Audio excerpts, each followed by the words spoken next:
글로벌 뉴스를 전해드리는 외신 인사이드입니다. 11월 11일, 우린 빼빼로데이라고 하죠. 우리나라가 제일 먼저 했는데 이게 중국에서는 지금 광군제라고 하고요. 또 이게 뭐 전 세계적으로 다 퍼져나가고 있는 것 같아요. 유럽에서도 이게 또 분위기가 좀 생겨나기 시작하는 것 같고. 옛날 같으면 우리가 이런 마케팅 차원의 무슨 날 뭐 이런 것들을 우리가 수입했었는데 이제 우리가 수출하는 나라가 된 것 같은데, 그래서 오늘은 광군제 11월 11일 빼빼로데이에 대해서 외신 전해드리도록 하겠습니다. 박지원 리포터 소식 전해주시죠. 네, 지난 2009년 중국 최대 전자상거래 업체인 알리바바가 처음 시작한 쇼핑 행사 광군제는 해를 거듭할수록 엄청난 속도로 성장해왔습니다. 지난해 이 광군제 매출은 미국 소비 시즌을 대표하는 블랙 프라이데이와 사이버 먼데이 그리고 추수감사절 소비를 모두 합친 것에 무려 3배에 달했다고 하는데요. 전 세계로 확산되고 있는 이 광군제의 쇼핑 열기, 먼저 관련 내용 파이낸셜 타임스의 기사로 확인해 보시죠.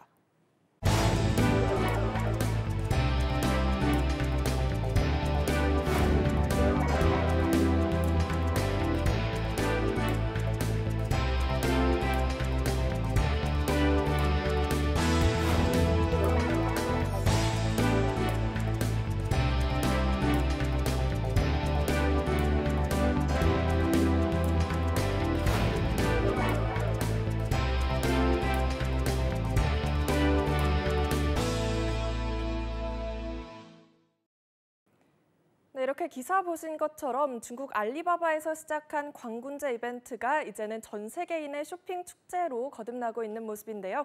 오늘은 중국 국내뿐만이 아니라 해외 상황까지 그 추세가 어떤지 알아보고요. 광군제를 비롯해서 연말 소비 시즌과 관련해 연구원님들과 다양한 이야기 나눠보도록 하겠습니다. 네, 잘 알겠습니다. 근데 이름이 광군제가 무슨 뜻이에요? 광군제, 일단은 중국판 블랙 프라이데이의 약간 뭐 아류라고 할 수 있는데요.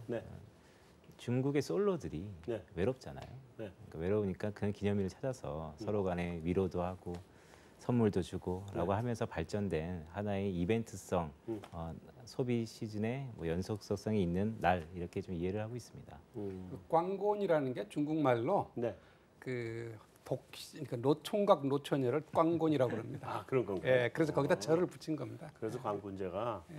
사실은 우리가 뭐 이제 그 마케팅 하는 기업들의 마케팅 수법이라고 하는 게 뭐 별의별 방법을 다 써서 지금 마케팅을 하는 건데, 그 중에 하나가 그 발렌타인데이잖아요. 발렌타인데이가 원래 그렇게 뭐 대단했던 게 아닌데 초콜릿 회사가 초콜릿 팔아 먹으려고 이게 막 그냥 크게 키우면서 우리나라로 들어와가지고 발렌타인데이에 초콜릿 하나 못 받으면 바보 취급당하는 뭐 이런.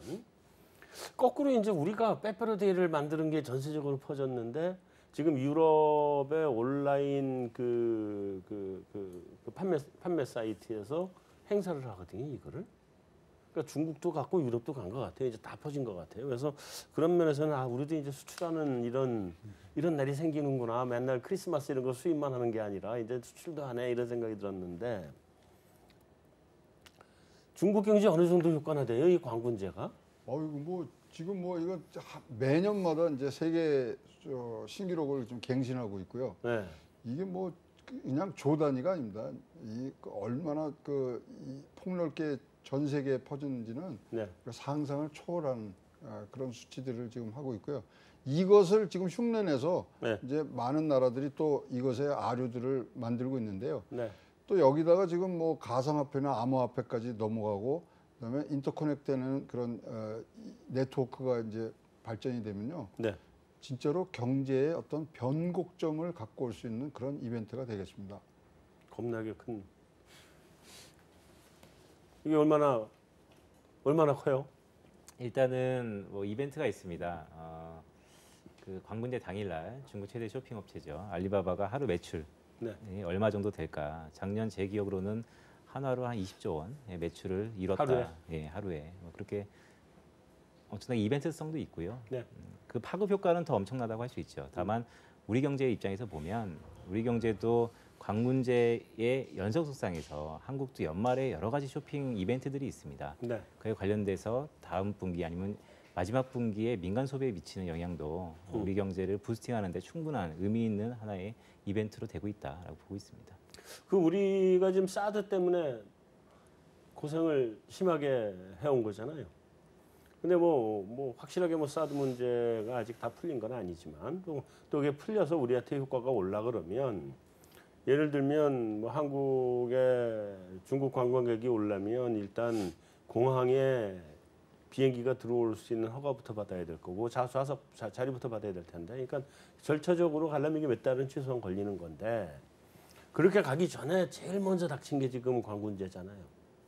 어떻게 우리는 어느 정도 이번에 그래도 좀 중국 쪽에 매출을 늘리는 효과가 나올 거라고 봐야 돼요? 일단은 예전만큼 기대감은 크지는 않습니다. 다만 지금의 시기상 네. 사드 문제가 풀려가는 이 시점에서 네. 뭔가 하나의 트리거가 될 수 있다는 기대감은 있고요. 네. 그게 실적으로 어느 정도까지 이어질지는 이전과 다르게 국내 업체들이 그거를 발표하지 않고 있습니다. 즉 이전보다는 기대감이 크지는 않다는 거죠. 다만 워낙 그동안 고생을 많이 했기 때문에 어떠한 시류 변화에 하나의 트리거가 될 수 있다는 측면, 이 꼭 관군제가 아니고 이 이후의 흐름을 보면서 주가에는 조금씩 반영되는 측면은 있습니다. 아, 그럼 주가에 다 반영은 아직 안 된 거고. 아직 안 됐다고. 근데 관군제가 혹시 그래도 우리가 왕창 팔리는 계기가 되지 않을까요? 일단은 이번에 이제 좋은 뉴스는 네. 우리가 관군제에 이제 참여하겠다는 거에 어떤 뭐 소위 말하는 방해는 없었고요. 네. 그다음에 이제 그러다 보니까 이제 우리는 좀 출혈 경쟁을 할 수 있는 부분들이 생겼어요. 네. 왜냐하면 다른 때보다 좀 더 매혹적으로 만들기 위해서 그렇죠. 가격도 많이 떨어뜨리고 갔는데 네. 지적해 주신 대로 소위 말하는 기폭제는 분명히 작용할 수 있습니다. 네. 그리고 이제 이게 끝나면요. 이 빅데이터 갖고 조사를 다 분석을 하는데 한 뭐 일주일, 2주일 걸립니다. 그러면 어디가 누가 많이 사고 이런 나오죠. 것들이 얼마나 중요한 자료인지 모르거든요. 마케팅 자료로. 그래서 그런 것들을 활용함으로 해서 사드를 넘어갈 수 있는 그런 또 정보들이 들어오고요. 네. 사실 사드 보복을 당했습니다만 우리도 다변화할 수 있는 그런 좋은 기회로 삼았어야 되는 거거든요. 네. 뭐 관군제가 전 세계가 들어오니까 거기에 참여하는 것도 좋지만 이 기회로 해서 여기도 뭐 소위 말하는 계란을 한 바스켓에 다 담지 않는 네. 그런 지혜를 얻는 기회로 삼는 게 좋겠습니다. 저는 뭐 이쪽 분야에 대해서 잘 모르는데요. 네. 그냥 뭐 관군제 가지고 얘기하라면 전혀 얘기할 건 없고 네. 기본적으로 이제 그 대통령께서 인도네시아에 가서 남방 경제 정책을 발표하신 것도 그런 건데 지금 중국에 대한 그 대한민국의 의존도 무역 의존도가 너무 크잖아요. 사실상 수출입의 한 4분의 1을 중국하고 서로 주고받는다라고 하면 네. 그만큼 우리의 종속성이 강할 수밖에 없는 거고 바로 이런 것들이 사드 문제 이런 거 하나 때문에 한국 경제가 아주 심대한 타격을 이제 입을 수 있는 거잖아요. 이게 사드 이 문제 하나만 해서 앞으로 영원히 없을 거라고 한중 관계에서 어떻게 우리가 장담할 수 있겠습니까? 네. 그렇기 때문에 우리 그 한국과 중국과의 이런 뭐 수출입 전체에 대한 비중을 낮출 필요가 있다라고 보고요. 지금은 이제 좀 전에 우리 김 선생님 말씀하셨지만 뭐 작년 같은 경우에 이 강군제를 통해서 20조 원 뭐 이렇게 팔았다고 하는데 우리가 사드를 통해 가지고 중국이 직접적인 피해를 입은 것이 20조 원 정도 된다고 발표가 나온 거거든요. 네. 그래서 이런 것들을 보면 중국은 앞으로도 이럴 가능성이 항상 있다. 그래서 우리의 수출입 다변화가 필요하고 그래서 오늘 우리 대통령께서 말씀하신 것처럼 이 아세안과의 관계도 중국만큼 이렇게 수출입의 비중이 거의 비슷하게 늘려나가겠다라고 말씀하신 것도 거기에 이유가 있는 거고요. 또 하나 우리가 좀 고민하고 생각해야 될 것은 사실상 중국에서 한류가 어마어마하잖아요. 했잖아요. 네. 근데 어느 날 하루아침에 다 없어졌는데 중국의 지도자 입장에서 또는 이제 뭐 중국 정부뿐만 아니라 중국의 전체적인 지도자 입장에서 보면 정말 중국의 문화하고 한국의 문화하고 자기가 생각할 때는 중한데 네. 이게 어떻게 해서 이 13억이나 되는 이 어마어마한 인구가 어떻게 5천만 인구가 하는 그 한류에 따라가고 있느냐. 여기에 대한 근본적인 반성이 중국에서는 지금 있는 거예요. 네. 그래서 이 사드 문제가 해결이 된다고 하더라도 경제 분야에서는 어느 정도 또 좀 뭐 이게 릴리브가 될 수 있는 부분들도 있지만 한류 문제나 이런 문제들은 앞으로도 지속적으로 이게 문제가 될 수 있을 거예요. 그래서 이번 기회를 통해서 정부는 정부대로 정책을 강구하겠지만 기업들도 또는 이제 이런 뭐 이게 문화 교류를 하는 한류 쪽으로 하는 분들도 생각을 좀 많이 해볼 필요가 있지 않느냐 그런 생각을 저는 해요. 그 이제 중국하고 우리하고 시장이 조금 다릅니다. 네. 저도 뭐 중국에서 오래 살았습니다만 중국은 지금 백화점이 아예 안 됩니다. 모든 중국의 백화점 다 망했습니다.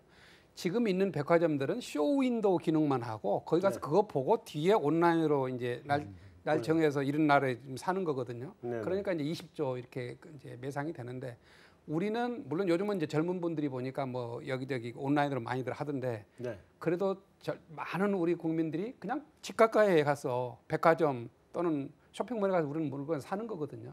그러니까 같은 베이스에서 시장을 놓고 왜 중국은 엄청 뭐 그러니까 조금은 제가 보기에 기준을 좀 달리 했으면 좋을 것 같아요. 물론 우리가 그걸 활용도 하고 팔기도 하고 그러지만은 마치 그거를 중국은 이 온라인 쇼핑 엄청 뭐 잘 되고 우리는 조금 뭐 안 되고 중국은 뭐 시장이 크고 우리는 좀 작고 이 구분이 안 되는 게 거기는 일반 백화점이 안 됩니다. 우선 북경이 시내에서 백화점 한번 갔다 오려면 정말 하루가 걸리는데 차 타고 가는 데만 뭐 2시간 오는데 2시간 걸리는데 뭐 할 수가 없는 거죠. 그렇죠. 예, 그래서 이 사람들이 평소에 사고 싶었던 거 딱 준비를 해뒀다가 딱 이 시기에 이제 물건값이 뭐 50% 아니면 30%팍 떨어지니까 그때 그냥 다 구입을 하는 거죠. 근데 지금 그 대사님 그 중국 사람들 사이에 어쨌든 지금 혐한이 된 거잖아요. 이번에 사드 때문에. 이게 풀리고 이 사람들의 생각이 그게 바뀌는데 얼마 정도나 걸린다고 생각을 하세요? 제가 보기에 이제 중국은 언론의 영향을 특히 이제 관영 언론의 영향을 굉장히 많이 받습니다. 그리고 이제 중국 사람들 조금 현실적인 사람들입니다. 그래서 뭐 이제 국가에서 막 이렇게 하니까는 또 이렇게 하다가 제가 보기에 전체적으로 이제 그래서 아까 말씀드렸다시피 두 정상들 간의 화기애애한 모습을 국민들한테 보여주는 게 좋습니다. 보여주는 게. 그래서 자기들이 느끼고 우리 저 국가 주석도 한국 뭐 대통령하고 뭐 악수도 하고 또 한국도 가시고 한국의 대통령도 뭐 중국에 오고 하는 이런 모습을 보여서 그걸 빨리 확산을 시켜야 되는데 이제 13억이라고 그래도 오히려 이 13억이 한 방향으로 그냥 움직이기 때문에 우리 5천만 움직이는 것보다 오히려 더 쉽습니다. 어떤 의미에서는. 예, 그래서 제가 보기에는 뭐 중국 정부가 의지만 있으면은 이 한중 관계를 확 좀 다시 불러일으키겠다는 의지만 있으면은 우리보다 훨씬 빨리 할 수 있습니다. 저희는 5천만이라고 그러지만 각자 의견이 다르고 언론이 각자 자기 의견이 있는데 그게 마음대로 안 되잖아요. 안 되죠. 예, 근데 중국은 뭐 제가 보기에 인구하고 숫자하고는 상관없이 본인들이 정말 대한 관계를 프로모트 해야 되겠다 싶으면은 그냥 제가 보기에 단시간 내에 할 수 있어요. 단시간 내에. 예. 제가 이제 여담 삼아서 하나 이제 우리 대사님 말씀에 좀 하나를 더 붙이면 중국에서 온 학자들하고 같이 이렇게 이제 이 세미나를 많이 하잖아요. 그래서 워낙 이 사드 문제 가지고 뭐 물건 뭐 이거 중단시키고 무슨 뭐 롯데 뭐 중단시키고 그래서 정말 이게 대국의 모습이 맞느냐. 근데 사실상 뭐 중국 입장에서 보면 우리가 중간재 수출해서 이게 완성품에서 나가는데 우리가 그런 사드 보복을 받으면서도 우리 중간재 이거 수출 못하게 안 하지 않느냐. 그러면 한국이 더 대국 아니냐 그렇게 제가 얘기를 하니까요. 중국 학자가 재밌게 얘기해요. 대한민국은 자유민주주의 국가잖아 그렇게 얘기를 해요. 뭐 그 차이는 있겠네요 아무리 봐도. 그러니까 일전에 이제 우리 기업들 나름대로 사실은 이 기회에 이제 구조 조정도 하고 중국 시장을 더 다지거나 아니면 빠져나오려면 빨리 빠져나오고 이제 여러 가지 자기 나름대로 준비를 하는데. 일전에 호치민에서 어떤 분이 호치민에 우리 한국 교민들이 10만 명 있는데 12만 명으로 늘었다는 거예요. 1년 사이에. 다 중국에서 이제 공장을 그쪽으로 이전해서 오신 분들이라고 그런 얘기를 하더라고요. 그 1년 사이에 2만 명 가족 단위까지 해서 중국에서 베트남으로 가진 거죠. 그래서 사실은 베트남 지금 전체 수출의 32%가 우리 한국 기업이 수출한 겁니다. 거기 한 5천 개 우리 기업들이 투자를 해서 수출한 금액이 베트남 전체 수출의 32% 아주 대단한 금액이죠. 한국이 대단하죠. 그렇습니다. 김도원 연구원. 지금 오늘 나온 기사가 중국의 어느 한 기업이 통째로 3,000명을 또 인천으로 보내겠다. 뭐 좀 접촉이 왔다는 거예요. 이제 접촉만 와 있는 상태다는 게 인천 그 광역시에서도 취재를 했는지 이제 확인을 해줬고, 뭐 다음 달에 올 수 있겠냐라는 거라는 거예요. 다음 달에 만약에 그런 3,000명 한번 온다 그러면 사드 관련 주식들은 다 제자리 찾아가는 거 아니에요? 그 순간에? 그렇죠. 그러니까 하나의 트리거가 필요하고 민간 쪽에서 활발한 어떤 모티베이션이 필요한 건 맞습니다. 네네. 실제로 주가도 그렇게 움직이고 있는 것도 사실이고요. 다만 저희가 한번 당했기 때문에 이 당했던 경험은 좀 더 민감성과 어떻게 보면 신중함을 요구하는 것 같습니다. 그래서 물론 시류가 좋아지는 건 맞는데요. 이제는 눈에 보이기 전까지는 쉽사리 기대만 갖고 하기에는 조금 시장이 이전보다는 중립적인 시각이 높아졌다. 그런 거 할 수 있겠습니다. 말씀 잘해 주셨는데 저는 그 3,000명, 5,000명 그걸 그냥 우리 언론에서 대서특필하고 좀 제가 신중했으면 좋겠습니다. 그리고 일부 지자체에서 뭐 거기다 맥주값을 다 대준다 뭐 해서 온갖 야단이던데, 여행은 그렇게 해서 관광은 안 됩니다. 필요하면은 자기 돈 주고 고가의 그 여행 상품을 해서 다 오거든요. 그러니까 한국 여행 단가가 일본에 가는 여행 단가보다 확 낮습니다. 그래도 중국 사람들이 지금 일본 여행 엄청 좋아하거든요. 그건 뭐냐면 가서 자기 돈을 쓰더라도 그만한 서비스를 받기를 원하는 것이지 옛날처럼 염가 찾아가는 것이 아니기 때문에 저는 우리 지자체에서 중국 관광객들 유치하기 위해서 무슨 뭐 맥주값을 대주고 뭐 온갖 뭐 서비스 해주는 거, 그것보다는 프로그램이라든가 다른 중국 관광객들 와서 잘 먹고 잘 보고 또 이렇게 잘 엔조이하고 갈 수 있도록 그런 프로그램 짜는데 좀 더 투입을 했으면 좀 좋을 것 같아요. 저는 뭐 대사님 말씀에 100% 공감하는데요. 지금 사실상 많은 나라에서 이 외국인 관광객들 오는 것 자체를 굉장히 지역 주민들이 싫어하잖아요. 요즘 뭐 홍콩 제일 싫어하죠. 아니요, 홍콩뿐만 아니라 일본도 그렇고요. 유럽은 뭐 더 말할 수 없이 그렇고, 스페인을 요새 많이 가는데 바르셀로나 때문에 지금 뭐 좀 그러긴 하더라도 굉장히 거기서도 뭐 데모하고 난리잖아요. 그러니까 우리 제주도에서도 너무 많이 와가지고 제주도를 뭐 엉망으로 만들어놨다고 그래서 제주도민들도 굉장히 거기에 대해서 반대를 하고 그러는데, 제가 볼 때는 유크도 중요하지만 쌍커, 그러니까 지금 대사님 말씀하신 것처럼 그냥 소 단위로 와서 돈 충분히 쓰고 싼 가격에 이거 한국 와서 다시는 오고 싶지 않다는 그런 인상만 받고 돌아간다면 이게 국가에 무슨 이익이 되겠어요. 그래서 그런 것들도 좀 종합적으로 생각해 볼 필요가 있다고 마침 관광 이야기가 나와서 그런데, 여기 온 중국 관광객들이 오면 다 기대하는 것이 한국에 가서 갈비를 한번 먹어야지, 삼계탕을 먹어야지.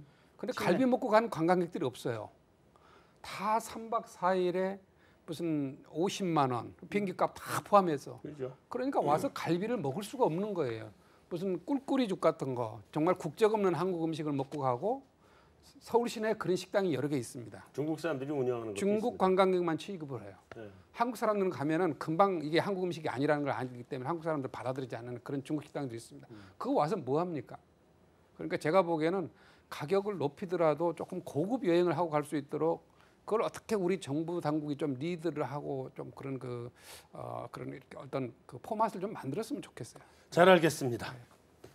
자, 오늘 준비한 외신 인사이드는 여기서 마치도록 하겠습니다. 저희는 다음 주에 다시 찾아뵙겠습니다.